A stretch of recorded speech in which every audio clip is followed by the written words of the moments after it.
제1장 나 바울은 기름 부음 받으신 분 예수를 사랑하는 그분의 충실한 종입니다. 그분은 나를 여러분의 사도로 불러주시고 하나님의 경이로운 복음을 전하는 사명을 맡겨 구별하셨습니다. 나는 지금 이 편지를 그분께서 사랑하시고 선택하신 로마에 있는 모든 성도들에게 보냅니다. 여러분은 그분의 눈에 거룩하도록 성스러운 부르심을 받았기 때문입니다. 우리 하나님 아버지와 주 예수 그리스도로부터 흘러넘치는 기쁨의 은혜와 완전한 행복이 여러분 위에 임하기를 원합니다. 나의 사명은 복음을 전하는 것입니다. 그 복음은 전적으로 새로운 것을 말하는 것이 아닌 거룩한 성경에 기록된 수많은 예언들을 통해 우리에게 약속하신 소망의 성취를 말합니다. 이 복음은 전적으로 하나님의 아들에 관한 것입니다. 그분은 육신으로는 다윗 왕의 계보로 있는 후손으로 오셨고 하나님의 능력의 아들로서는 성결의 영이신 성령께서 공급하신 큰 승리의 능력으로 말미암아 죽은 자들로부터 일어나서 기적처럼 구별되셨습니다.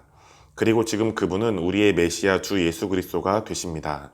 계속 솟아나는 기쁨의 은총이 그분으로 말미암아 우리 안에 폭포수처럼 흘러들어와 우리에게 사도직의 권한을 부어주셨습니다. 그리하여 우리가 열방의 모든 사람을 얻어 예수께로 신실한 헌신을 하게 하여 주님의 이름에 영광 돌리게 하십니다. 그리고 여러분은 기름 부음 받은 분이신 예수의 소유로 부르심을 입은 선택받은 자들 중에 있습니다. 여러분이 세상에 알려지고 있는 것은 바로 예수께 회심함으로 인한 것이기에 나는 여러분 모두로 인하여 하나님께 감사를 드립니다. 이는 여러분의 강인하고 끊임없는 믿음의 간증이 온 세상에 전파되고 있기 때문입니다. 하나님께서는 내가 여러분을 위하여 항상 기도하고 있음을 아십니다. 나는 그 아들의 계시로 온 영을 다하여 하나님을 섬기고 예배하고 있습니다. 내가 바라고 또 쉬지 않고 기도하는 바는 하나님의 계획과 정하신 때에 맞추어 내가 여러분에게 나아가 방문하는 것입니다. 나는 여러분에게로 나아가 직접 얼굴을 맞대고 알게 되기를 갈망합니다. 이는 여러분의 믿음으로 굳건히 서게 할 성령의 선물을 나누어 주기를 소원하기 때문입니다.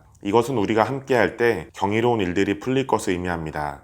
우리는 서로의 믿음으로 함께 격려받고 위로받을 수 있을 것입니다. 그러므로 나의 사랑하는 형제자매들이여, 내가 방문할 수 없었던 것을 나의 무관심 때문이라고 해석하지 마십시오. 나는 수차례 가고자 하였으나 지금까지 상황이 열리지 않았습니다. 나는 여러 나라에서 경험한 바와 같이 여러분 가운데에 있는 영적 열매를 거두는 기쁨을 기대하고 있습니다. 사랑이 강건하셔서 나로 하여금 모든 이들에게 말씀을 전파하게 하시고 지배계층에게나 소외된 자들에게, 또한 지혜롭고 학식 있는 자들에게나 어리석고 못 배운 자들에게 구별 없이 전하게 하십니다. 이런 이유로 나는 로마에 있는 여러분에게 이 놀라운 예수의 말씀을 가르치기 위해 나아가는 것을 몹시 기대하고 있습니다. 나는 이 놀라운 하나님의 말씀을 여러분과 나누는 것을 부끄러워하지 않습니다. 이는 하나님의 자유케 하시는 능력을 그리스도를 통하여 우리 안에 풀어내시는 경이로운 말씀이기 때문입니다. 믿는 사람은 모두 구원받게 됨을 전할 때 나는 전율합니다. 먼저는 유대인이 구원받는다는 것에 그러하고 다음으로 온 세상 모든 이들이 구원받는다는 것에 그러합니다. 이 복음은 우리가 믿을 때 우리에게 주시는 하나님의 완전한 의에 대하여 계속적으로 계시하시고 드러내십니다. 복음은 우리로 하여금 믿음을 통해 생명을 얻는 것으로부터 믿음에 의해 살아가는 능력의 삶으로 바꾸어 가십니다. 이는 성경에 기록된 바처럼 우리는 생명을 얻게 하는 믿음을 통하여 하나님과 함께 의롭습니다 라고 하신 그것입니다. 하늘에 계신 하나님께서는 그분의 거룩하신 진노를 나타내시되 마음에 품은 불경건함과 사악한 행위 하나하나 모든 형태의 죄에 대하여 나타내십니다. 이는 사람의 사악함이 고의로 진리를 없애버리고 사람들이 하나님에 대한 진리를 인정하지 못하게 방해하기 때문입니다. 실상 우리는 하나님의 진리를 본능적으로 알 수 있습니다. 그것은 하나님께서 모든 사람 각자의 마음속에 이 지식을 심어 놓으셨기 때문입니다. 잘 알지 못한다 하여 진리를 거스르는 것은 핑계가 될 수 없습니다. 창세로부터 눈에 보이지 않는 하나님의 영원하시고 초월적인 능력과 본성이 만물에 드러나 있기 때문입니다. 하나님께서는 그분의 경이로우신 속성들을 우리가 쉽게 이해할 수 있도록 만드셔서 우리가 눈에 보이는 것들을 보고 보이지 않는 것들을 이해할 수 있게 하셨습니다. 그래서 어느 누구도 핑계할 수 없게 하셨습니다. 사람의 역사 속에 하나님의 지문이 세상 만물에 찍혀 있음에도 불구하고 그들은 하나님을 영화롭게 하기를 거절하였고 심지어 그분의 인자하심에 감사를 드리지도 않았습니다. 반면에 하나님께서 어떤 분이신지에 대하여 타락하고 어리석은 생각들을 품었습니다. 이것이 그들로 하여금 허망한 생각을 갖게 하고 도덕적 어둠 속으로 빠져들게 하였습니다. 그들은 스스로를 뛰어난 지성인이라 우기지만 실상은 얕은 지식을 가진 어리석은 자들입니다. 이는 오로지 어리석은 자만이 영원하신 하나님의 쇠하지 않는 영화를 쇠하는 다른 것들의 허상으로 바꾸어 경배할 것이기 때문입니다. 그 허상은 사람이나 동물, 새, 그리고 심지어는 땅 위를 기어다니는 파충류의 모습으로 만들어진 우상들입니다. 그러므로 하나님께서 죄를 저지하시는 그분의 손길을 거두시고는 그들로 하여금 자신들의 죄스럽고 부끄러운 정욕을 완전히 표출하도록 내버려 두셨습니다. 그들은 도덕적 타락에 빠져 어그러진 도착적 성행위를 통해 자신들의 육신을 더럽혔습니다. 이 모든 결과는 그들이 하나님의 진리를 거짓과 바꾼 데에 기인하였습니다. 그들은 만물을 창조하신 하나님보다 오히려 하나님께서 만드신 피조물을 경배하고 섬겼습니다. 영원무궁하신 하나님께 영광과 찬양을 드립시다. 아멘. 이로 인하여 하나님께서는 그들을 자신들의 부끄럽고 사악한 정욕에 내버려 두셨습니다. 그들은 서로 간의 정욕으로 걷잡을 수 없게 되어 남자는 남자대로, 여자는 여자대로 타고난 질서를 무시하고 정상적인 성적 관계를 동성 간의 관계로 바꾸었습니다. 여자는 여자와 동성애적 행위를 갖고 남자는 다른 남자와 부끄러운 행위를 저질렀으며 그래서 그들 스스로가 그 일탈 행위에 대한 마땅한 형벌을 받도록 하고 말았습니다. 또한 그들이 하나님을 아는 참 지식을 받아들이는 것을 무가치한 것으로 여긴 까닭에 하나님께서 그들의 무가치한 마음 상태로 내버려 두셨고 합당한 행위의 모든 원칙을 저버리게 하셨습니다. 그들의 죄악된 삶은 갖가지 사악한 행위들, 곧 사악한 책략과 탐욕, 잔악함으로 가득 차게 되었습니다. 그들의 마음은 시기와 질투 및 갈등과 다툼을 흘러넘쳐 마침내 그것이 그들의 증오에 가득 찬 논쟁과 살인으로 몰아가게 하였습니다. 그들은 적대감으로 가득 차 남을 속이는 거짓된 자들이고 수군되게 좋아하며 사악한 비방을 퍼뜨리기를 즐기는 자들입니다. 또한 잔뜩 부풀려진 자기애로 증오에 가득 찬 모욕적인 말들을 하나님께 서슴없이 퍼붓는 자들입니다. 하지만 그들은 한낱 오만한 허푼쟁이들이 지나지 않습니다. 그들은 그들의 부모를 거역하며 전적으로 부도덕한 자들입니다. 그들은 우매하고 믿음이 없으며 무자비한 자들이고 무정하고 전적으로 긍휼이 없는 자들입니다. 그들은 하나님께서 정하신 법과 온전한 명령을 잘 알고 있고 이를 어기는 자는 사형에 해당한다는 것을 잘 알고 있음에도 불구하고 어둠의 일들을 향해 무작정 내다를 뿐만 아니라 다른 사람들도 그와 같이 하도록 부추기면서 그들이 그렇게 할 때 박수를 보내고 있습니다. 제2장 여러분이 어떠한 사람이든지 다른 사람의 사악함을 판단하기에 앞서 기억해야 하는 것은 여러분 또한 이에 대해 변명할 수 없다는 것입니다. 이 같은 일들에 대하여 여러분도 또한 유죄이기 때문입니다. 남을 판단하면서 그들이 행하는 일을 행하고 있다면 여러분은 곧 스스로를 정죄하는 것이 됩니다. 하나님의 심판이 이런 일을 행하는 자들을 위해 내려진다는 것을 우리는 알고 있습니다. 하나님의 판결이 언제나 정당한 것은 그분이 모든 진실을 알고 계시기 때문입니다. 그리고 여러분이 자신을 어떠한 사람이라 여기든지 이런 일을 행하는 자들을 판단하고 돌아서서 스스로도 같은 일을 행할 때 무슨 까닭으로 여러분이 하나님의 심판을 피할 수 있으리라 생각합니까? 하나님의 놀랍도록 풍성하신 인자하심을 당연한 것으로 여겨 그분을 멸시하려는 것은 아닙니까? 하나님의 인자하심과 이해하심을 경험해보지 못하였습니까? 그분의 오래 참으시는 것이 여러분의 죄악을 수락하셨다는 것으로 오해하지 마십시오. 한없이 풍성하시고 엄청나신 그분의 모든 인자하심은 여러분의 마음을 녹여 여러분으로 하여금 회개하도록 이끄시려는 것임을 깨닫고 있습니까? 그럼에도 여러분의 고집스럽고 돌이키기를 거절하는 마음으로 인하여 공의롭게 심판하실 하나님의 진노의 날에 당하게 될 진노를 여러분이 직접 쌓아 올리고 있습니다. 그것은 하나님께서 각 사람에게 자신이 행한 대로 보응하시기 때문입니다. 변함없이 선하게 살면서 하나님께서 기뻐하신 일을 행하며 쇠하지 않는 영광과 존귀와 영원한 선을 추구하는 사람들은 영생을 경험할 것입니다. 그러나 이기심과 자기 사랑에 사로잡혀 하나님의 진리를 외면하고 오히려 불의를 받아들이는 사람들은 하나님의 완전하신 진노를 경험할 것입니다. 악을 행하는 사람은 누구를 막론하고 모두 고난과 고통을 경험할 것입니다. 처음에는 유대인이겠지만 비유대인도 예외가 될 수 없습니다. 그러나 우리가 하나님의 기쁘시게 하는 일을 행할 때 쇠하지 않는 영광과 참 존귀와 끊임없는 평화를 주실 것을 기대하게 될 것입니다. 그리고 이 또한 처음에는 유대인에게 그러할 것이고 비유대인에게도 그러할 것입니다. 이는 하나님께서 우리를 차별 없이 보고 계시기 때문입니다. 모세 율법을 알지 못하는 사람들도 죄를 범하면 그 행위로 말미암아 멸망할 것입니다. 그리고 모세 율법 아래에 있는 사람들도 그것을 지키지 못하면 그로 말미암아 정죄를 받을 것입니다. 하나님께서는 여러분이 단순히 율법을 아는 것만으로 의롭다 하지 않으시고 여러분이 율법대로 행동하는가를 보시고 죄가 없다고 선언하시기 때문입니다. 이를테면 태어날 때부터 모세의 율법을 갖지 못한 사람들이 죄를 범할 때 비록 그들에게는 율법이 없으나 율법이 요구하는 행위를 본능적으로 행하고 있다면 이는 어떤 한 법이 그들의 양심 속에 존재하고 다스리고 있음을 확증해 줍니다. 이것은 율법의 요구사항들이 그들의 양심 속에 스며들어 있음을 보여줍니다. 그들도 무엇이 옳고 그른 것인지를 알고 있습니다. 바로 양심이 그들 마음속에서 이 법의 정당성을 입증해 주기 때문입니다. 그들의 양심적인 생각이 어떤 경우에는 그들의 행위를 바로잡기도 하고 또 어떤 경우에는 그들의 행위를 칭찬하기도 합니다. 그러므로 이러한 이들에 대한 심판은 그날 곧 하나님께서 메시아이신 예수를 통하여 사람들의 마음속에 있는 은밀한 비밀들을 드러내시는 심판의 날에 이루어지게 될 것입니다. 그리고 내가 전하는 복음에 대한 그들의 반응이 바로 그날에 사용될 심판의 기준이 될 것입니다. 그런데 여러분은 율법을 믿기 때문에 유대인이라고 주장하면서 하나님과의 관계를 자랑합니다. 그리고 여러분은 하나님의 뜻을 알고 있다고 주장하면서 모세의 율법을 가르침받았기 때문에 도덕적 우위에 있다고 자랑합니다. 여러분은 또한 눈먼 자들을 인도할 수 있는 어둠 속에서 사는 사람들에게 한 줄기 빛과 같은 안내자라고 자만합니다. 여러분은 모세 율법 안에서 참된 진리의 보고와 지식을 가지고 있음으로 인하여 어리석고 미숙한 사람들에게 참 스승이 된다고 확신 있게 말합니다. 그렇다면 이렇게 묻겠습니다. 여러분은 어찌하여 여러분이 가르친 대로 행하지 않습니까?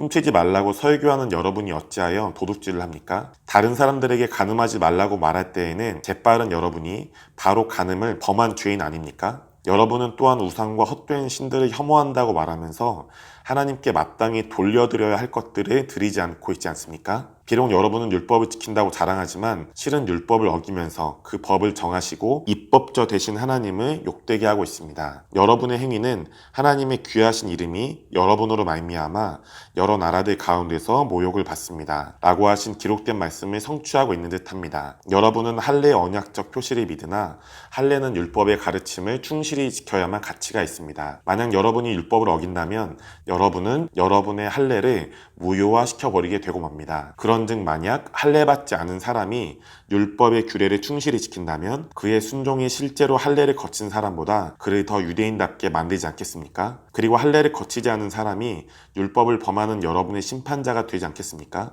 여러분의 할례가 오직 피상적인 행위라면 여러분은 더는 유대인이 아닙니다. 여러분을 유대인답게 만든다는 것은 단순히 외과적 수술 행위처럼 잘라내는 것 이상을 의미하기 때문입니다. 그러므로 여러분이 유대인이 되는 것은 여러분의 마음속에 있는 딱딱한 것을 벗겨내는 철저한 변화인 영적 할례라는 내적 행위로 말미암은 것입니다. 영적 할례는 율법의 원리에 의한 것이 아니라 성령의 권능에 위한 것입니다. 그렇게 여러분이 받을 칭찬은 사람들로부터 오지 않고 하나님으로부터 직접 오는 것입니다. 제3장 그렇다면 할례가 중요한 것은 어떤 이유이며 유대인이 되는 것의 유익은 무엇이겠습니까? 사실상 셀 수 없는 많은 유익이 있습니다. 무엇보다 하나님께서 유대인에게 예언적 약속들에 대한 계시를 맡기심으로써 그들을 다른 모든 민족들 가운데서 구별하셨습니다. 그러나 만약에 그들 중 어떤 이들이 하나님의 부르심에 신실하지 못하다면 어떻게 될까요? 그들의 불신앙이 하나님의 믿부심을 약화시킬까요? 절대로 그렇지 않습니다. 하나님께서는 언제나 믿으시고 그분의 말씀에 진실하시지만 사람들은 거짓됩니다. 이것은 성경에 기록된 바와 같이 주의 말씀은 언제나 정당하셔서 주를 비판하는 자들에 의해 판단을 받으실 때 마침내 승리를 거두시고 일어서실 것입니다. 라고 하신 말씀을 이루려 하신 것입니다. 그러나 우리의 잘못이 하나님의 의로우심을 드러낸다면 어떻게 하겠습니까? 우리의 잘못이 하나님의 선하심을 드러내는 목적에 도움을 주지 않을까요? 물론 나의 말은 인간적인 관점으로 말하는 것입니다. 우리의 잘못에 대해 하나님께서 분노하신다고 말할 때 하나님께서 불공평하시다고 말할 수 있겠습니까? 절대로 그렇지 않습니다. 만일 그렇다면 어떻게 하나님께서 온 세상에 대한 의로우신 심판자가 되실 수 있겠습니까? 그러나 만약 나의 거짓됨이 하나님의 참되심을 선명하게 드러낸다면 그리고 나의 거짓됨이 그분의 영광을 두드러지게 한다면 어찌하여 내가 죄인처럼 심판받아야겠습니까? 그러면 용서받기 위해서 죄를 범하는 것이 적절하다고 하겠습니까? 결코 그렇지 않을 것입니다. 그러나 우리가 그렇게 가르친다고 비방하는 사람들이 있습니다. 그들은 그렇게 말하는 것만으로도 심판받을 만합니다. 그렇다면 우리 유대인이 다른 모든 이방인들보다 낫다고 결론 지을 수 있겠습니까?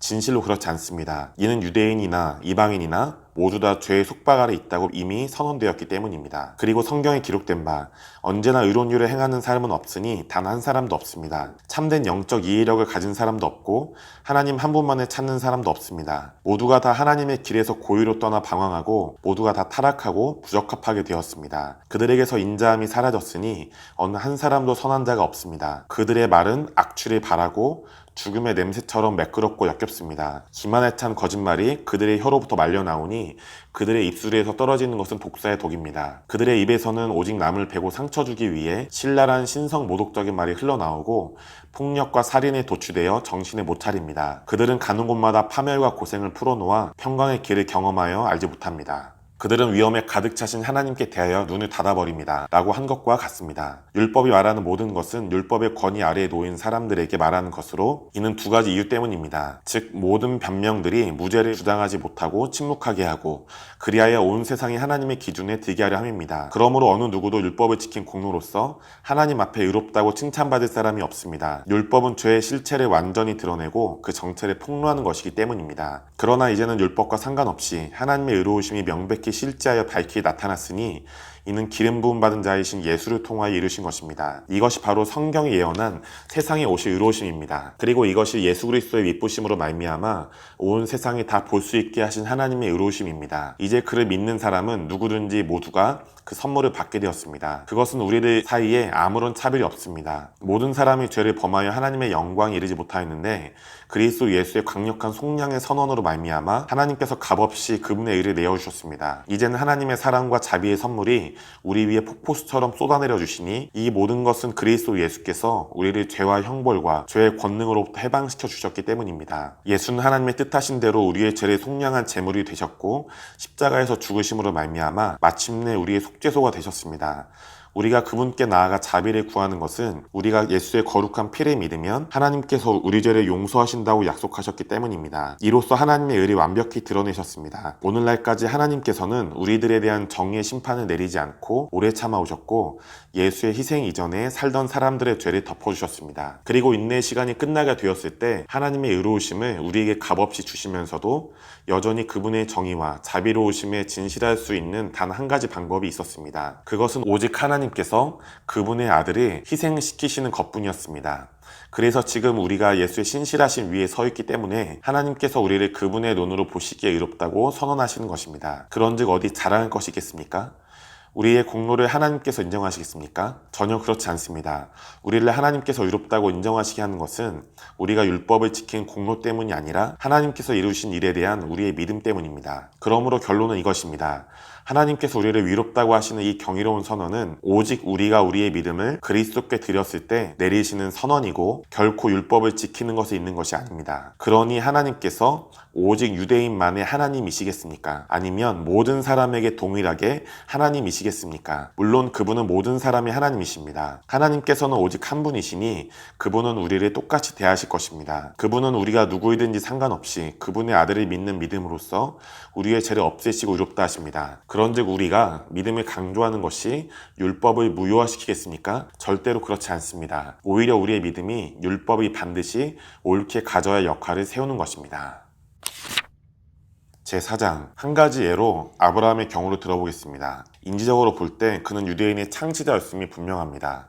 하나님께로부터 의롭다고 인정함을 받게 한 것은 그의 삶 가운데 무엇 때문이었을까요? 그가 율법을 온전히 지켜서 의롭다함을 얻었을까요? 그렇지 않습니다. 만약 그가 한 행위로 인하여 의롭다함을 얻었다면 자랑할 것이 있었겠지만 그 어느 누구도 하나님 앞에서 자랑할 수 있는 사람은 없습니다. 성경이 하신 말씀을 들어보십시오. 아브라함이 하나님의 말씀을 믿었기에 하나님께서 그의 믿음을 보시고 그를 의롭게 여기셨습니다 라고 하셨습니다. 사람들이 일을 하면 그 품삯으로 돈을 받습니다. 그들은 그것을 일하고 번 것이기에 거저받은 것으로 생각하지 않습니다. 그러나 하나님의 의로우심은 어느 누구에게도 벌어 가질 수가 없습니다. 우리가 더 이상 우리의 공로에 의지하지 않고 죄인된 우리를 의롭다고 강력하게 선언하시는 그분을 믿을 때에만 의롭게 여겨지는 것입니다. 다윗 왕도 말하기를 우리의 완전 무결함은 하나님께서 우리의 삶을 의롭다고 선언하실 때 우리 안에 주어진다고 했습니다. 우리가 한 일과는 상관없이 하나님께서 하시는 일이면 충분합니다. 다윗의 말한 바는 이러합니다. 예언의 성취가 이러한 자들 앞에 있으니 이 얼마나 행복한지요. 법을 어기고서 용서받은 자들, 자신의 죄가 피값으로 인하여 가려진 자들, 그들의 앞길이 어찌 그리 행복한지요. 주님의 음성이 들리니 결코 여러분의 죄를 묻지 않으리라고 말씀하십니다. 그런즉 이제 이것을 곰곰이 생각해 보십시오. 이 행복이 유대인에게만 주어지는 것입니까? 아니면 믿는 사람 모두에게 주어지는 것입니까? 이에 대한 대답은 아브라함의 믿음을 하나님께서 의롭게 여기셨다는 것입니다. 그는 어떻게 의롭다 하시는 선물을 받을 수 있었을까요? 하나님께서 그를 받으셨을 때 그는 할례를 받은 상태였을까요? 아니면 아직 할례 전이었을까요? 하나님께서 그를 의롭다고 하셨을 때 틀림없이 그는 할례를 받지 않은 상태였습니다. 그가 나중에 할례 징표를 받은 것은 할례 전의 믿음으로 의롭다 하심을 받은 후에 외형적 증거로 인해 친 것입니다. 이것은 그로 하여금 할례 받지 않은 비유대인들 중에 모든 믿는 사람들에게 조상이 되게 하시기 위함입니다. 그리하여 그들의 믿음이 아버지 아브라함과 같이 하나님께서 그들에게도 그들의 믿음에 따라 의롭게 하려 하신 것입니다. 그렇습니다. 아브라함은 할례받은 유대인뿐만 아니라 우리의 조상 아브라함이 할례받기 전 보여준 믿음의 자취를 따라 걸어가는 모든 사람에게도 진정한 믿음의 조상입니다. 하나님께서 아브라함과 그의 후손들에게 언약하시기를 그들이 모든 세상을 다스릴 만한 상속자를 받게 될 것이라고 말씀하셨습니다. 이 왕위에 대한 약속은 아브라함이 모든 율법을 지켰기 때문이 아니라 믿음으로써 인정받은 의로움으로 말미암아 성취되었습니다. 만일 율법을 지킨 사람이 유업을 잊게 되면 믿음은 헛것이 되고 약속은 쓸모없는 것이 됩니다. 율법은 형벌을 내리게 하기 때문에 율법이 없는 곳에는 범법이 있을 수 없습니다. 그 약속은 믿음에 달렸기에 우리는 은혜로서 그 약속을 경험할 수 있습니다. 그리고 이제 그것은 아브라함의 모든 후손에게까지 미치는 약속입니다. 이는 율법을 지킨 사람들뿐만 아니라 우리 믿음의 조상 아브라함의 믿음 안에 들어가는 모든 사람을 위한 것입니다. 그것이 성경에 쓰인 바 내가 너를 많은 민족의 조상으로 세웠다라고 하신 바로 그 말씀입니다. 그는 우리의 모범이고 조상입니다. 이는 그가 하나님의 존전 앞에서 하나님께서는 죽은 자를 살리실 수 있고 아직 존재하지 않은 것을 불러 존재하게 하시는 분이라는 것을 믿었기 때문입니다. 아브라함은 그의 모든 역경에도 불구하고 일이 이루어질 가망성이 전혀 없어 보일 때에도 하나님의 약속을 믿고 하나님께서 그것을 이루어 주실 것을 기대했습니다. 그가 하나님의 말씀을 그대로 믿었기에 그 결과로 많은 민족의 조상으로 세움을 받았습니다. 하나님께서 그에게 선언하시기를 너의 후손이 셀 수조차 없을 만큼 많을 것이다 라고 하셨습니다. 아브라함은 아들을 갖게 하시겠다는 약속을 받았을 때 100살에 가까운 나이였음에도 불구하고 그의 믿음이 매우 견고하여 그 자신이나 사라가 아기를 잉태할 수 없는 나이라는 사실에 조금도 구애받지 않았습니다. 그는 하나님의 약속을 굳게 믿었기에 한 아이의 아비가 되리라는 믿음이 더욱 견고해졌습니다.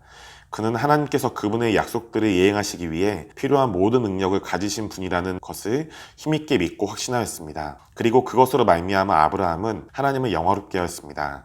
그러므로 아브라함의 믿음이 그로 하여금 하나님 앞에서 의로 여겨지게 하였습니다. 그를 의롭다 하신 선언은 단지 아브라함만을 위한 것이 아니고 우리 모두를 위한 선언입니다. 그것은 우리 주 예수를 죽은 자들 가운데서 살리신 이를 믿을 때에 완전히 의롭다 여기시는 은혜가 우리에게도 역시 주어지기 때문입니다. 예수는 우리 죄를 용서하시기 위해 십자가에 못 박히시도록 내어줌이 되셨고 또한 우리가 하나님께 의롭게 여김을 받도록 하시기 위해 다시 살아나셨습니다. 제5장 예수께 대한 우리의 믿음으로 인하여 하나님께서 그분의 의를 우리에게 옮기시고 우리가 그분의 눈에 흠이 없다 선언하십니다. 이는 곧 우리가 하나님과 참되고 끊임없는 화평을 누릴 수 있게 되었음을 의미합니다. 이 모든 것은 기름 부음 받으신 우리 주 예수께서 우리를 위해 이루신 결과입니다. 우리는 믿음으로 말미암아 하나님과 완전한 관계에 들어갈 수 있는 경이로운 은혜를 보장받았습니다. 우리가 하나님의 영광을 경험하기를 바라는 중에 우리 안에 넘치듯 터져나오는 이 기쁨이 어찌 그리 큰지요. 그러나 그것이 다가 아닙니다.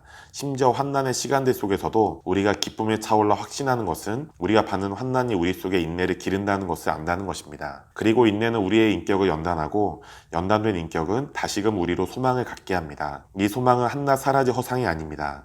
이는 우리 안에 사시는 성령을 통해 우리 마음속에 폭포수처럼 끊임없이 부어주시는 하나님의 사랑을 경험할 수 있기 때문입니다. 죄인들이 아직 자기 스스로를 구하기에 너무나도 무력하고 약하며 아무 힘이 없을 때 그리스도께서 오셔서 죽으시며 죄인들을 위한 그분의 사랑을 보여주셨습니다. 자, 이제 보십시오. 어느 누가 악인을 위하여 스스로 죽임을 당하겠습니까? 만약 진정으로 고귀한 사람을 위해 스스로 목숨을 내놓으려는 사람이 있다면 그것은 이해할 수 있을 것입니다. 그러나 우리가 아직 갈 길 잃은 죄인이었을 때 그리스도께서 우리를 위하여 죽으심으로 하나님께서 우리에 대한 그분의 강렬한 사랑을 확증하셨습니다. 그리고 우리를 위한 그분의 한결같은 사랑에 관해 할 이야기가 아직도 무궁무진합니다. 예수의 피로 말미암아 우리가 듣게 된 하나님의 강력한 선언의 말씀은 너희는 이제 내가 보기에 의롭다입니다. 그렇게 예수의 희생으로 인하여 여러분은 하나님의 진노를 결코 받지 않을 것입니다. 곧 우리가 아직 하나님과 원수였을 때 그분의 아들의 죽으심으로 말미암아 우리가 하나님과 화목하게 되었습니다. 그리고 우리가 받은 것은 화목하게 되는 것 이상의 것입니다. 이제 우리가 하나님과 화평을 누리고 아들의 부활 생명을 누리게 하셨으니 더 이상 죄의 권세가 우리를 지배할 수 없을 것입니다. 그뿐 아니라 이제 우리는 승리의 기쁨이 가득하여 하나님과 화목을 누리는 새로운 관계로 살아갑니다. 이 모든 것은 예수 그리스도로 말미암습니다. 아담이 죄를 범했을 때 온 세상이 그 죄의 영향을 받았습니다. 그리고 사람이 죄를 경험하면서 그 결과로 사망이 들어왔습니다. 아담이 죄를 지었을 때 마치 인류 전체가 죄를 지은 것과 같이 되었습니다. 그리하여 이 죄를 따라 사망이 들어왔고 모든 사람 위에 그 그림자를 드리웠으니 이는 우리 모두가 죄를 범하였기 때문입니다. 모세가 기록된 율법을 인류에게 주기 전에도 죄는 세상에 있었습니다. 그러나 기록된 율법이 존재하지 않는 곳에서는 죄를 죄로 여기지 않았습니다. 그러나 비록 인류가 아담이 범한 방식으로 주님의 명령을 어긴 것이 아니었어도 아담으로부터 모세 때까지 사망이 그들 위에 왕노릇하고 있었습니다. 최초의 사람 아담은 장차 오실 분인 메시아의 모형이었습니다. 아담의 범죄와 우리가 받은 은혜는 서로 비교가 되지 않습니다. 그것은 은혜의 규모가 지은 범죄보다 훨씬 크기 때문입니다. 많은 사람이 한 사람의 범죄로 인하여 죽은 것은 진정 사실입니다. 그러나 우리의 메시아 되시는 예수 한 분이 우리를 위해 죽으신 일로 말미암아 수많은 사람을 받아주시고 또 넘치게 베풀어 주시는 하나님의 은혜는 이루 말할 수 없이 크십니다. 또 넘치도록 거저주시는 이 선물은 죄 지은 자로 말미암아 우리에게 주어졌던 심판보다 훨씬 큽니다. 한 사람의 범죄로 말미암아 우리 모두는 심판과 사형을 선고받아 죽을 수밖에 없는 존재였습니다. 그러나 이 은혜의 선물로 인하여 하나님께서 우리를 수많은 실패로부터 자유케 하셨고 우리에게 무죄를 선고하시고 하나님의 완벽한 이루어심에 이르게 하셨습니다. 사망이 한때는 우리를 그의 장악력 아래에 두고 한 사람의 어리석음으로 모든 인류 위에 왕으로 통치하고자 하였습니다. 그러나 이제 우리를 헤아릴 수 없이 크신 은혜의 손으로 붙드시고 우리로 생명 안에서 왕으로 통치하게 하신 유일한 분 메시아 예수로 인하여 완전한 의의 선물을 통해 우리가 왕과 같은 당당한 자유를 누릴 수 있게 되었습니다. 그런즉 한 사람의 범죄로 인하여 모든 사람이 정죄에 이르렀던 것 같이 예수의 의로운 희생으로 인하여 우리를 하나님과의 관계 가운데서 의롭다 하셨습니다. 우리를 인도하시고 승리의 삶을 살게 하시니 이제 이것이 모든 사람에게 이르렀습니다. 한 사람의 불순종이 모든 사람으로 하여금 죄인이 이르도록 문을 열어놓았던 것처럼 한 사람의 순종함이 또한 많은 사람들로 하여금 하나님께 온전히 의롭다 여겨지고 받을 만하신 존재가 되게 하는 문을 열어놓았습니다. 하나님의 계획하심 가운데 율법이 들어와 사람의 죄의 실상을 밝히 드러내셨습니다. 그러나 죄악에 더한 곳마다 하나님의 은혜가 더욱 넘쳐 더 많은 승리를 가져다 주었습니다. 이는 죄가 사망 안에서 왕노릇한 것 같이 이제 또한 죄를 정복하시는 은혜가 의로움을 통하여 왕으로 우리 위에 다스리셔서 우리 주 예수 곧 메시아로 말미암아 영원한 생명에 이르게 하시려는 것입니다. 제6장 그런즉 이제 우리가 무엇을 해야 할까요? 하나님의 인자하심과 은혜를 더하도록 하기 위해 죄를 계속 지어야겠습니까? 이 얼마나 끔찍한 생각인가요? 우리는 단번에 죄에 대하여 죽었으니 이는 마치 죽은 사람이 이 세상을 영원히 떠난 것 같습니다. 그러니 이러한 우리가 죄의 지배 아래에서 어찌 한순간인들 더 살 수 있겠습니까? 그리스도 예수와 하나가 되어 세례를 받은 우리는 또한 그분의 죽으심과 하나가 되어 세례를 받았다는 것을 알지 못합니까? 우리가 세례를 받았을 때 그분의 죽으심과 하나가 된 것은 그분과 함께 무덤에 묻혀 장사 지낸 바 되었다는 것입니다. 그리하여 아버지의 영광이 그리스도를 죽은 자 가운데서 살리셨을 때 우리도 그분과 함께 살리심을 받아 부활되었고 온전한 새 생명을 나타낼 수 있는 능력을 부여받게 된 것입니다. 만일 우리가 그분 안에서 영원히 연합되어 그분의 죽으심을 경험한다면 우리는 또한 그분이 겪으신 부활과 새 생명을 경험하게 될 것입니다. 우리의 옛사람이 이제 영원히 죽었다는 것이 이보다 더 선명할 수는 없을 것입니다. 우리가 예수와 함께 십자가에 못 박힌 것은 우리 안에 있는 죄의 몸이 죽어 다시는 우리가 죄에게 종로로 타지 아니하려 함입니다. 분명히 죽은 자는 죄에서 벗어났습니다. 만일 우리가 그리스도와 함께 십자가에 못 박혀 죽었으면 우리는 또한 그분의 충만한 생명력도 함께 갖게 될 것을 믿습니다. 이는 그리스도께서 죽은 자 가운데서 살아나셨기 때문에 다시 죽지 않으시고 그분의 부활 생명이 사망을 완전히 파하셨으므로 사망의 권세가 다시는 그분께 미치지 못할 줄을 알기 때문입니다. 그분은 죄의 권세에 대하여 단번에 영원한 제물이 되어 죽으셨고 이제는 하나님 아버지의 기쁨을 위해 영원히 살아계십니다. 이와 같이 여러분도 그분과 같이 하십시오. 여러분은 이제 그분과 연합하였으니 여러분 스스로를 끊임없이 죄에 대하여는 죽은 자로 여기며 죄의 권위에 호응하지 말고 날마다 그리스도 예수 안에서 하나님을 기쁘시게 하는 삶을 살아야 합니다. 죄는 보좌에서 쫓겨난 군주입니다. 그러므로 여러분은 더 이상 죄의 욕구와 갈망에 굴종하면서 그것이 여러분의 삶을 다스리게 하는 기회를 주지 말아야 합니다.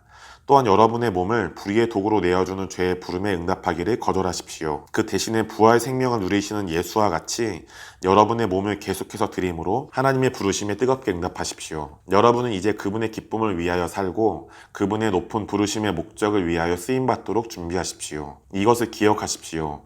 죄는 여러분을 주장하지 못합니다. 이는 하나님께서 이미 여러분을 다스리시기 때문입니다. 여러분은 더 이상 율법의 지배 아래 있지 않고 하나님의 은혜의 통치를 받고 있습니다. 그런즉 이제는 우리가 무엇을 해야 할까요? 더 이상 우리를 정죄하는 법이 없으니 이제는 마음대로 죄를 범해도 좋을까요? 이 얼마나 끔찍한 생각입니까? 은혜가 준 자유는 여러분이 섬겨야 할 주인을 선택하는 자유라는 것을 알지 못합니까? 그러니 신중하게 선택하십시오. 이는 여러분이 스스로를 복종시켜 선택한 대상의 종이 되겠다는 것을 의미하기 때문입니다. 만약에 여러분이 죄를 사랑하기로 선택하면 죄가 여러분의 주인이 될 것입니다. 그러면 그것이 여러분을 소유하여 결국에는 사망으로 이끌 것입니다. 그러나 여러분이 하나님을 사랑하고 순종하기로 선택하면 하나님께서는 여러분을 완전한 의로 이끌어 주실 것입니다. 이제 하나님께서 여러분을 기뻐하시는 것은 지난날 죄의 종이던 여러분이 지금은 진심으로 순종하기로 결심했기 때문입니다. 여러분은 헌신하여 받은 가르침을 통해 진리에 의하여 계속해서 만들어져 가고 있습니다. 그러니 여러분은 예전의 주인이던 죄로부터 해방되었음을 축하하여야 합니다. 이제 죄의 속박으로부터 떠난 여러분을 하나님께서는 완전한 의로우심으로 붙드시고 그분의 사랑하는 종으로 삼으셨습니다. 나는 여러분의 이해를 돕기 위해 친숙한 종과 주인이라는 단어를 사용했습니다. 여러분이 지난날 몸과 영혼을 부정과 불법에게 내주어 그것으로 인해 삶이 더욱 불법에 이르렀던 것 같이 이제는 여러분 스스로를 의에게 종으로 내주어 진정한 거룩함을 이루도록 하십시오. 여러분이 죄의 종이었을 때에는 의에 대한 책임과는 상관없이 살았습니다.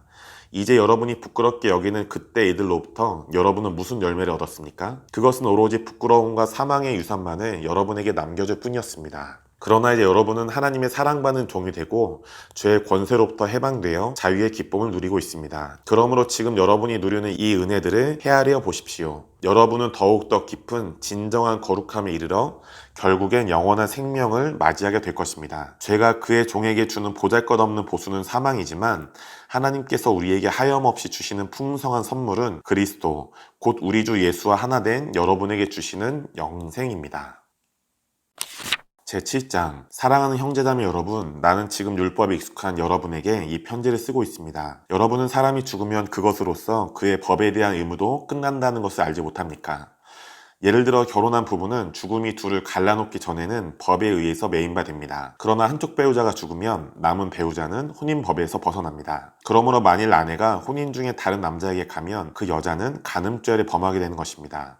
그러나 만일 남편이 죽으면 그 여자는 혼인서약에서 풀려나게 되어 다른 남자와 결혼해도 간음죄를 범하지 않게 됩니다. 그러므로 사랑하는 나의 형제자매들이여, 이와 같은 원칙이 여러분과 하나님의 관계에서도 적용됩니다. 그것은 여러분이 메시아이신 예수와 더불어 십자가에 못 박혀 죽음으로써 여러분의 첫 남편인 율법에 대해서도 죽었기 때문입니다. 여러분은 이제 첫 남편이 아닌, 즉 여러분으로 하여금 하나님을 위해 영의 열매를 맺을 수 있도록 죽은 자 다시 살아나신 예수와 결혼하는 데 자유롭습니다. 우리가 우리 모습 그대로의 삶을 살고 있었을 때에는 율법이 분명하게 죄로 정의한 정욕이 우리 지체 중에 역사하여 우리로 하여금 사망을 위하여 열매를 맺게 하였습니다. 그러나 이제 우리는 율법의 권세로부터 완전히 해방되었고 우리를 한때 통제하던 것들에 대하여 죽었습니다. 그리고 더 이상 기록된 율법을 따라 옛 방식으로 살아가는 것이 아니라 성령의 권능 속에서 새로운 삶을 살아감으로써 하나님을 섬길 수 있습니다. 그런즉 이 모든 것에 대해서 무슨 말을 하겠습니까? 내가 율법이 죄라고 하였습니까?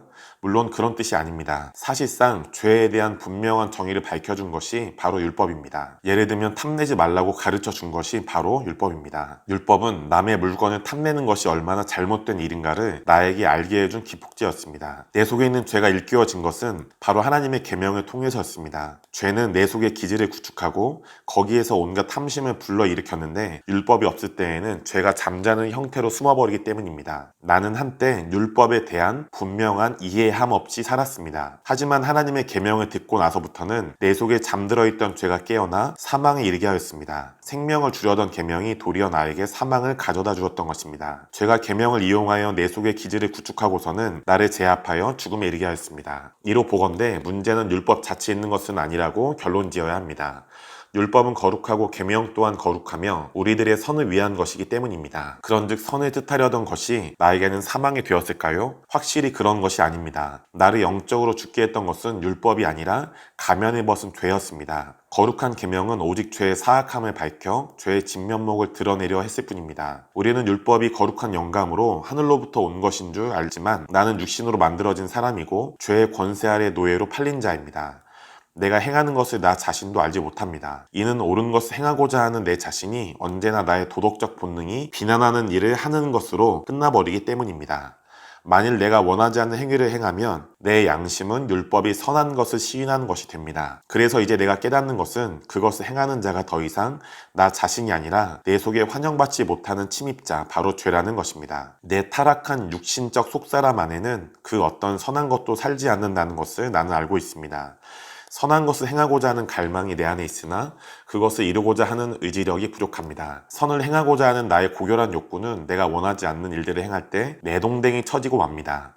만일 나의 행동이 선을 행하고자 하는 나의 욕구와 어긋난다면 그것을 행하는 자는 참으로 내가 아니고 환영받지 못하는 침입자인 죄이니 죄는 참된 내가 되지 못하도록 회방하고 가로막습니다. 그러므로 내가 한 법을 깨달은 것은 곧 내가 선을 행하기를 원할 때조차 악이 고의로 방해하려 한다는 것입니다. 진실로 내 마음속 깊이 나의 참된 속사람은 하나님께서 기뻐하시는 일을 하기 원합니다. 그러나 내 속사람 안에서 활동하는 또 하나의 다른 권세가 내 양심이 가진 도덕적 법과 싸우면서 내 안에 있는 이 환영받지 못하는 침입자, 곧 죄의 법으로 나를 사로잡아 죄인 되게 합니다. 내가 처한 이 상황이 얼마나 공고한가요? 이 비참한 사람을 원하지 않는 침입자, 곧 죄와 사망으로부터 어느 누가 건져낼 힘이 있을까요? 나의 모든 감사를 하나님께 드리니 이는 그분의 강력하신 능력이 우리 주 예수 그리스도로 말미암아 마침내 나를 자유케 하셨기 때문입니다. 그런즉 내가 내 자신에게 맞춰져 있다면 육신이 죄의 법과 보조를 맞추겠으나 지금은 새로워진 나의 마음이 하나님의 의로우신 원칙에 고정되고 맡겨져 있습니다.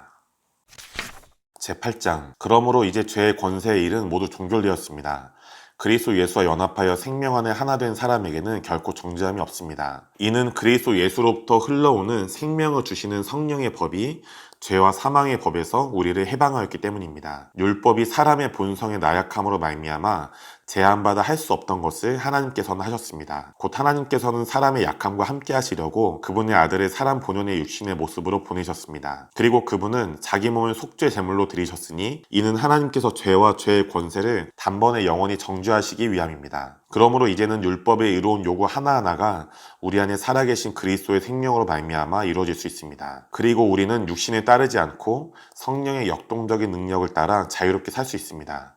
육신에 위해 살아가는 사람들은 그들에게 이익이 되는 것만을 생각하지만 성령의 이끄심에 의해 살아가는 사람들은 영적 실제를 추구하는 일을 생각합니다. 육신의 생각은 사망이지만 성령께 다스림을 받는 생각은 생명과 평안을 발견합니다. 사고방식이 육신의 초점이 맞춰져 있으면 하나님의 계획과 갈등하며 하나님의 방향을 따르기를 거절하게 되고 따를 수도 없습니다. 육신에 있는 자들은 아무리 노력해도 하나님을 기쁘시게 할 수 없습니다. 그러나 여러분 속에 그리스도의 성령이 권능을 주시면 여러분은 육신에 있지 않고 성령의 지배를 받게 됩니다. 그리고 누구든지 그리스도의 성령과 결합되지 않으면 그리스도의 사람이 아닙니다. 이제 그리스도께서는 그분의 삶을 여러분 안에서 사시는 것입니다. 그래서 여러분의 육신은 죄의 효력으로 말미암아 죽은 것이지만 그리스도의 생명의 성령께서 여러분에게 생명을 나누어 주십니다. 그것은 하나님께서 여러분을 완전히 받아주셨기 때문입니다. 하나님께서는 예수를 죽은 자 가운데서 살리셨습니다. 이제 여러분 안에 하나님의 부활의 성령께서 사시기에 그분은 여러분의 죽을 육신에도 부활의 영을 불어넣으시고 살리실 것입니다. 그러므로 하나님의 사랑을 받는 분들이여, 육신이 우리에게 더 이상 주장할 권리가 없기에 우리는 육신에 매여 복종하며 살아야 할 의무가 없습니다. 여러분이 육신의 다스림 속에서 살면 반드시 죽을 것입니다. 그러나 성령의 생명으로 말미암아 타락한 육신의 방식들을 죽인다면 우리는 그분의 풍족한 생명을 맛보게 될 것입니다. 오직 성령의 인도하심을 받는 사람들은 곧 하나님의 현명하고 성숙한 자녀입니다. 여러분은 자신이 결코 충분히 선한 사람이 아니라는 두려움으로 이끌어가는 종교적 의무의 영을 받지 않았습니다. 여러분이 받은 것은 하나님의 가족으로 여러분을 감싸 안을 전폭적인 수용의 영입니다. 그러므로 여러분이 고아와 같지 않은 것은 예수께서 우리 안에 살아계시고 우리 영혼이 그분과 하나 되어 부드러운 사랑의 말로 사랑하는 아버지라고 부를 수 있게 되었기 때문입니다. 또한 하나님의 아버지 되심이 실제임을 성령께서 드러내 주시고 우리의 영에게 우리가 하나님의 사랑하는 자녀인 것을 증언해 주시기 때문입니다. 우리는 진실로 하나님의 자녀이기 때문에 그분의 모든 보화를 상속받을 자격이 있는 상속자입니다. 그리고 우리는 그리스도와 함께한 상속자이므로 그분이 소유하신 모든 것은 물론 그분의 모든 것까지도 상속받았습니다. 그러므로 우리는 그분과 함께 영광을 받기 위해 또한 그분의 고난도 우리의 것으로 받아들여야 합니다. 확신하건대 우리가 현재 당하는 고난은 장차 우리에게 나타날 장엄한 영광과 비교할 수 없습니다. 온 우주가 흥분 가운데서 하나님의 영광스러운 자녀들이 나타나는 것을 보기를 갈망하고 있습니다. 이는 이 우주가 그것의 의지와 상관없이 사람의 죄로 말미암아 원하지 않는 허무한 데 굴복하였기 때문입니다. 그러나 지금 간절히 고대하는 것은 모든 피조물도 썩어 없어짐의 노예와 같은 상태에서 해방되어 하나님의 자녀들과 영광스럽게 함께 누리게 될 놀라운 자유입니다. 우리는 지금도 우주의 탄식과 피조물들의 고통을 알고 있습니다. 이는 마치 자녀를 분만할 때 오는 진통과 같은 고통입니다. 그런데 단지 피조물뿐만이 아닙니다. 성령의 첫 열매들을 받은 우리까지도 속으로 탄식하여 하나님의 자녀로서 육신을 포함하여 온전히 속량되기를 간절히 갈망하고 있습니다. 이것이 바로 우리가 소망하는 구원입니다. 소망은 아직 나타나지 않은 것을 확신을 가지고 기다리는 것입니다. 그러므로 우리가 이미 보고 있는 것을 왜 소망하고 기다리겠습니까? 우리의 소망은 이제 나타날 것에 맞춰져 있기에 우리는 인내심을 가지고 그것의 완전한 성취를 기다립니다. 이와 같이 성령도 우리의 연약함을 붙드시고 도와주십니다. 이를테면 우리가 때때로 어떻게 기도해야 할지, 구해야 할 최선의 것이 무엇인지조차 알지 못할 때가 있습니다. 그러나 그때 성령께서 우리 안에서 일어나셔서 우리를 대신하여 탄원하시며 말로 다 표현할 수 없는 깊은 탄식으로 하나님께 간구하십니다. 마음을 살피신 하나님께서 우리 속에 있는 갈망들을 전적으로 다 아시고 또한 성령의 생각도 아십니다. 성령께서는 하나님의 거룩한 자녀된 우리를 위해 하나님께 간절히 간구하셔서 우리가 하나님의 계획에 완전한 조화를 이루게 하십니다. 그래서 확신컨대 우리 삶의 세세한 일들 하나하나는 결과적으로 우리의 삶을 선으로 인도하시는 하나님의 완벽하신 계획에 꼭 들어맞도록 계속적으로 서로 함께 엮여가고 있습니다. 이는 우리가 하나님께서 계획하신 목적을 성취하기 위해 부르심을 받은 하나님의 연인이기 때문입니다. 하나님께서는 우리가 태어나기 전부터 우리에 관한 모든 것을 아셨습니다. 그분은 우리를 처음부터 그분의 아들의 형상을 본받게 하도록 정하셨습니다. 이는 그분으로 하여금 많은 형제 중에서 맏아들이 되게 하려 하심입니다. 또 미리 우리가 나아갈 바를 정하신 하나님께서 우리를 또한 부르셨고 부르신 우리 각자에게 그분의 완전하신 의로우심을 옮기셨으며 그분의 완전하신 의로우심을 지닌 자들을 또한 그분의 아들과 더불어 영화롭게 하셨습니다. 그런즉 이 모든 일이 무엇을 의미할까요? 하나님께서 우리를 위하시면 과연 어느 누가 우리를 대적할 수 있겠습니까? 하나님께서는 가장 귀한 보배와도 같은 그분의 아들을 우리에게 내어주심으로써 그분의 사랑을 우리에게 확증하셨습니다. 우리를 위하여 그 아들을 희생물로 값없이 내어주셨으니 하나님께서 어떤 다른 것인들 우리에게 내어주시지 않을까요? 하나님께서 사랑 안에서 그분의 소유로 택하신 자들을 그 누가 감히 고발할 수 있겠습니까? 우리에게 의롭다는 최종 판결을 내리신 분은 바로 하나님이십니다. 그러므로 이제 우리를 정죄할 수 있는 자가 누구이겠습니까? 확실히 예수 그리스도는 아닙니다. 이는 그분이 자기 생명을 우리를 위해 내어주셨기 때문입니다. 그리고 이뿐 아니라 그분은 사망을 정복하고 살아계시며 위로 들리시어 하늘에 올라 하나님의 우편 보좌에 앉아 계십니다. 그리고 그분은 우리의 승리를 위해 쉬지 않고 간구하시는 분인데 어찌 우리를 정죄하시겠습니까? 어느 누가 우리를 그리스도의 끝없는 사랑으로부터 끊을 수 있겠습니까? 절대로 아무것도 없습니다. 이는 온 우주 어디에도 우리를 향하신 그분의 사랑을 폄하할 수 있는 힘을 가진 자가 없기 때문입니다. 모든 곤경과 압박들과 문제들은 우리와 하나님의 사랑 사이에 끼어들 수가 없습니다. 어떤 박해나 기근이나 헐벗음이나 위험이나 살해 위협이 와도 절대로 그 사랑으로부터 우리를 떼어낼 수 없습니다. 그것들은 모두 전능하신 사랑을 방해하기에는 전적으로 무력합니다. 비록 기록되기를 우리가 종일토록 우리 하나님을 위하여 죽음의 위협을 당하게 되며 도살당한 양과 다를 바 없이 업신여김을 받았습니다 라고 하였으나 우리가 그런 일들 한가운데 있을지라도 그 모든 것을 이기고 승리할 것임은 하나님께서 우리를 정복자 그 이상의 존재로 만드셨기 때문입니다. 그리고 그분이 보이신 사랑은 모든 것을 이기고 얻는 우리의 영광된 승리입니다. 그러므로 이제 나는 이 우주 안에 우리를 하나님의 사랑으로부터 떼어낼 힘을 가진 것은 아무것도 없다는 확신을 가지고 살아갑니다. 나는 그분의 사랑이 사망이나 인생의 어려움이나 타락한 천사들이나 하늘의 어두운 통치자들을 이기고 승리할 것임을 확신합니다. 그분의 사랑을 이길 수 있는 것은 현재나 미래의 어떤 상황에서도 없습니다. 높은 것이나 깊은 것이나 우주 안에 있는 다른 어떤 힘도 우리를 우리 주 그리스도 예수로 말미암아 아낌없이 부어주시는 하나님의 열정적인 사랑에서 끊을 수 없습니다.